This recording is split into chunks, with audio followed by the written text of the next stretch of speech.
Newest project here at the garage, 1972 Toyota Land Cruiser FJ40. Like many FJs, it's been converted to a Chevy small block 350 with a carburetor with the original Toyota transmission. Has not been driven in quite a while. Will be a long-term project. First step will be, of course, cleaning it up.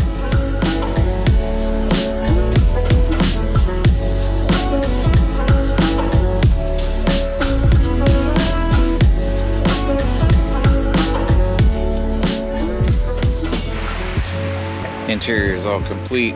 Obviously aftermarket seats, which are in poor condition.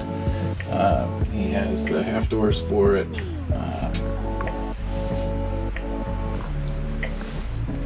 Obviously, someone else has been making it a residence for the last couple of years. But overall, not a terrible road study.